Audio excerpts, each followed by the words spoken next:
পৃথিবীর ইতিহাসে এমন একজন জালেম দেখাতে পারবেন না যে জালেম জুলুম করেছে আর তার প্রায়শ্চিত্ত তাকে দুনিয়াতে পেতে হয়নি।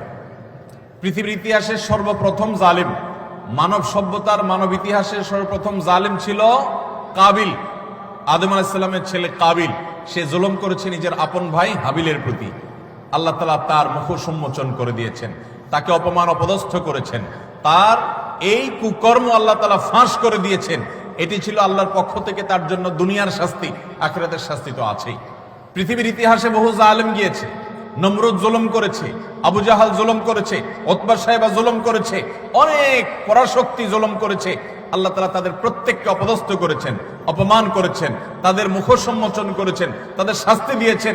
তবে আল্লাহ ছাড় দেন। আল্লাহ বলেছেন ইন্নামা নুমলি লাহুম, আমি ছাড় দিয়ে রাখি। ইন্না কাইদি মাতিন, ছাড় দেওয়ার পরে যখন ধরি সে ধরাটা হয় বড় শক্ত, সেটা থেকে বাঁচার কোনো উপায় থাকে? জুলুম এমন অপরাধ, কোন মুসলমান যদি কোনো হিন্দুর প্রতি জুলুম করে, কোন নামাজি মানুষ যদি কোনো বেনামাজির প্রতি জুলুম করে, কোন ধার্মিক মানুষ যদি কোনো অধার্মিক মানুষের প্রতি জুলুম করে, তারপরও আল্লাহ তাআলার সাহায্য ওই মাজলুমের প্রতি থাকে, হোক সে অমুসলিম, হোক সে অন্য ধর্মের মানুষ। কারণ জুলুমকে আল্লাহ কখনো সহ্য করেন